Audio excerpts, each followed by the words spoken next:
Dear students of class 9th, I am continuing my lecture on your chapter motion. मैंने आपको last lecture में acceleration तक बताया था, what do you mean by acceleration, और उसके न्यूमेरिकल कराए थे।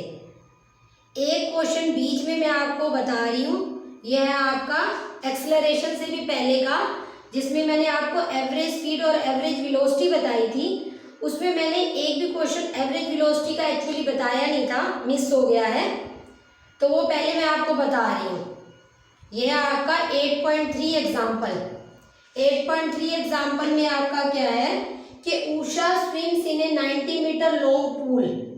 She covers 180 metre in 1 minute by swimming from one end to the other end and back along the same path. Calculate the average speed and average velocity. मैंने जो आपको numerical कराए थे उसमें मैंने एवरेज स्पीड के तो कराए थे, बट उसमें एवरेज वेलोसिटी का मिस हो गया है।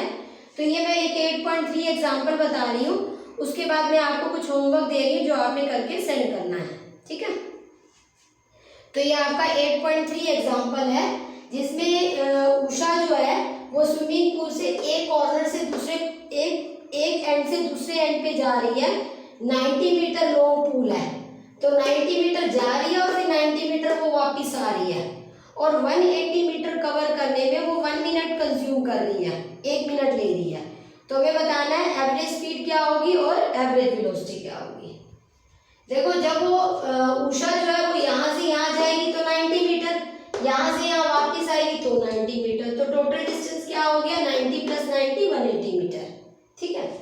फिर टाइम कितना ले रही है वो, 1 मिनट ले रही है, ठीक है। 1 minute is taken to cover 180 metre.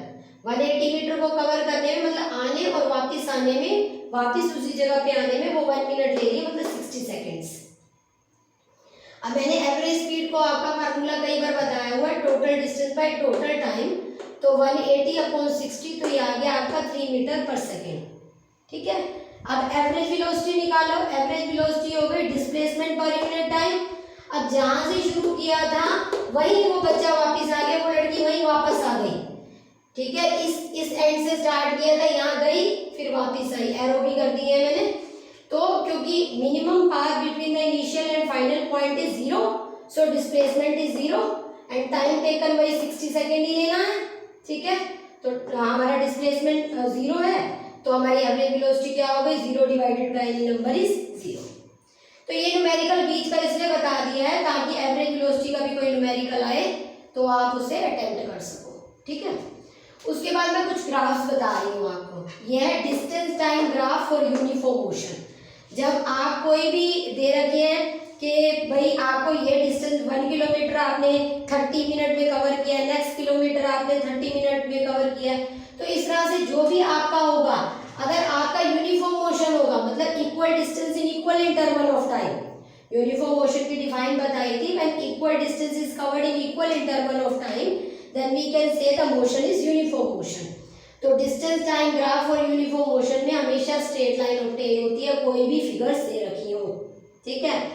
और डिस्टेंस टाइम ग्राफ में नॉन यूनिफॉर्म मोशन के लिए कभी भी स्ट्रेट लाइन ऑब्टेन नहीं हो सकती, वो जिगजैग भी हो सकती है, वो कर्व्ड भी हो सकती है, कैसे भी हो सकती है, ठीक है।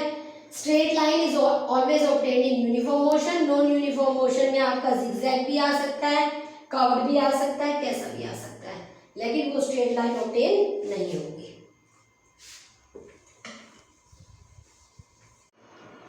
अब ये कुछ ग्राफिकल रिप्रेजेंटेशंस हैं, ठीक है। पहले हमें इन्हें समझना होगा फॉर फर्दर डेरिवेशंस। और ये भी 1 मार्क क्वेश्चन में पेपर में आते हैं, ऐसा कुछ नहीं है, ये भी पेपर में आने का पार्ट है, इसको ध्यान से समझना। और ग्राफिकल रिप्रेजेंटेशन जो आगे है, ठीक है, ग्राफिकल जो हम वेरिफिकेशंस करेंगे उनके लिए भी ये जरूरी है। देखो, वेलोसिटी टाइम ग्राफ, जब हमारी इस टाइप की स्ट्रेट लाइन ऑब्टेन होती है, पहले भी मैंने 2 ग्राफ जो बताए थे वो कौन से थे, अभी आपको 2 मिनट पहले जो मैंने बताए हैं वो था, एक तो था distance time graph for uniform motion. Uniform distance time graph और यूनिफॉर्म मोशन का मतलब होता है यूनिफॉर्म स्पीड, ठीक है। एक तो ये चीज याद रखना कि डिस्टेंस टाइम ग्राफ में ये मेरी यूनिफॉर्म स्पीड शो करेगी, यूनिफॉर्म मोशन का मतलब यूनिफॉर्म स्पीड शो करेगी। और दूसरा मैंने बनाया था डिस्टेंस टाइम ग्राफ और non uniform speed. Non uniform speed वो कर्व्ड भी हो सकती है और जिगजैग भी हो सकती है, मतलब स्पीड कांस्टेंट नहीं है। कभी हमारा डिस्टेंस कुछ टाइम में कवर हो रहा है तो आगे का डिस्टेंस कुछ और टाइम में कवर हो रहा है, मतलब equal distance in unequal interval of time और unequal distance in equal interval of time, तो वो हमेशा नॉन यूनिफॉर्म स्पीड देगा। और जब equal distance in equal interval of time होगा तो वो यूनिफॉर्म स्पीड देगा। ठीक है, आगे बात समझ। तो ये डिस्टेंस टाइम ग्राफ आपका यूनिफॉर्म स्पीड को शो करेगा, ये distance time graph non uniform speed को शो करेगा। ठीक है, जैसे अब ये वाला ग्राफ देखो, इसमें क्या है, मैंने स्पीड टाइम ग्राफ शो किया है।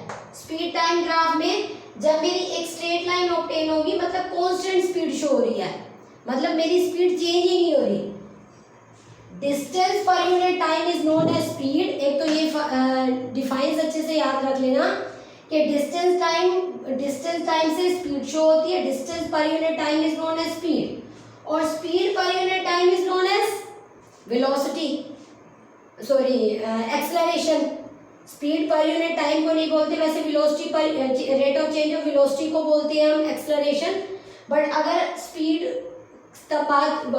वर्ड तब यूज करते हैं जब हम सिर्फ मैग्नीट्यूड की बात करते हैं। जब हम मैग्नीट्यूड के साथ डायरेक्शन की भी बात करते हैं तब हमारा क्या हो जाता है, वेलोसिटी। तो मैंने आपको बताया था स्पीड चेंज होना मतलब वेलोसिटी चेंज होने का मतलब होता है एक्सेलरेशन।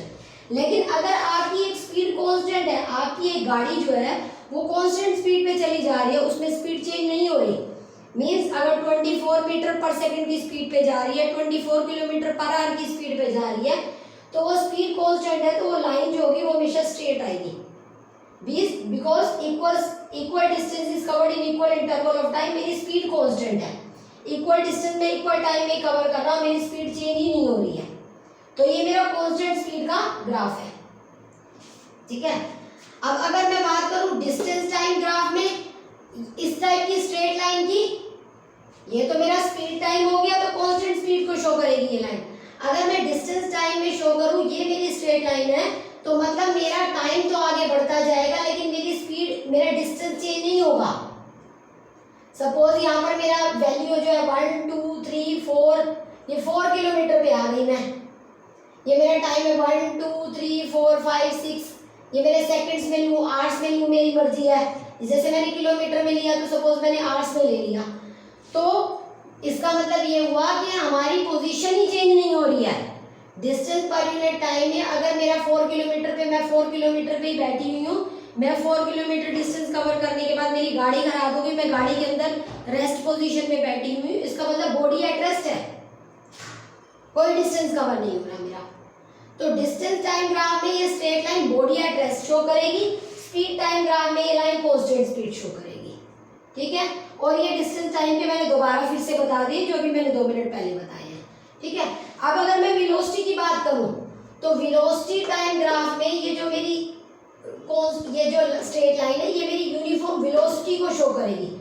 ये तो कांस्टेंट स्पीड है, ये यूनिफॉर्म वेलोसिटी का मतलब क्या है, यूनिफॉर्म वेलोसिटी का मतलब है एक ही वेलोसिटी से मेरी गाड़ी जा रही है और कोई भी एक्सेलरेशन मेरी प्रोड्यूस नहीं हो रही है, तो ये मेरी यूनिफॉर्म वेलोसिटी है, एक ही वेलोसिटी पे मेरी गाड़ी जा रही है।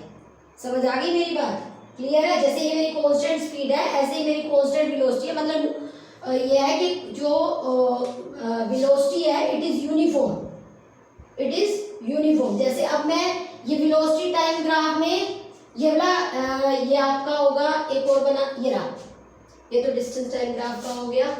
अगर मैं वेलोसिटी टाइम ग्राफ में यूनिफॉर्म एक्सेलरेशन शो करूंगी तो ऐसे शो करूंगी,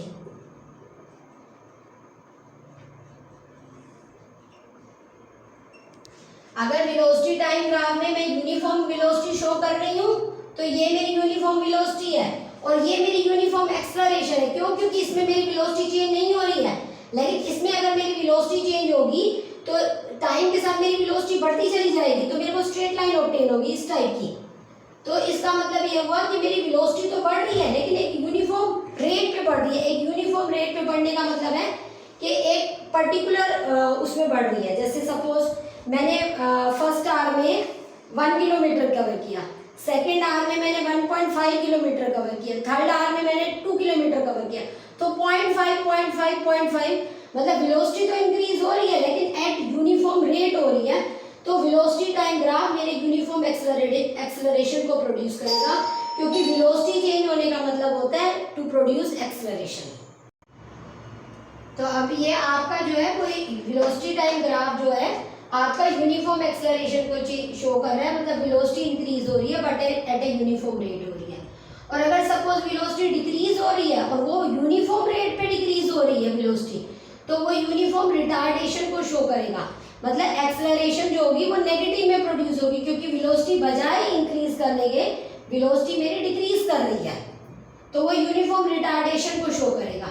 धीरे धीरे बॉडी जो होगी वो रेस्ट पे आ जाएगी मेरी, जीरो वेलोसिटी, ठीक है। और ये एक ग्राफ है जिसमें वेलोसिटी टाइम ग्राफ है, लेकिन बॉडी जो है वो है तो यूनिफॉर्म एक्सेलरेटिंग, लेकिन जो हमारी वेलोसिटी स्टार्ट हो रही है वो जीरो से स्टार्ट नहीं हो रही, ठीक है। बॉडी जो थी वो रेस्ट से स्टार्ट ना होगी, पहले उसने कुछ वेलोसिटी अटेन कर रखी है और उस अटेन वेलोसिटी के अकॉर्डिंग वो अपनी वेलोसिटी को रेगुलरली यूनिफॉर्मली इंक्रीज कर रहा है, ठीक है। Velocity is being increase at a uniform rate but initial velocity is not zero, तो उस केस में हम ये वाला ग्राफ बनाते हैं when initial velocity is not zero, ठीक है। तो अभी आपके सारे ग्राफ कंप्लीट हो चुके हैं। मैंने आपको अब करवाने डेरिवेशंस, 3 डेरिवेशंस है फॉर 3 इक्वेशंस ऑफ मोशन, जो मैं आपको नेक्स्ट लेक्चर में डिस्कस करूंगी।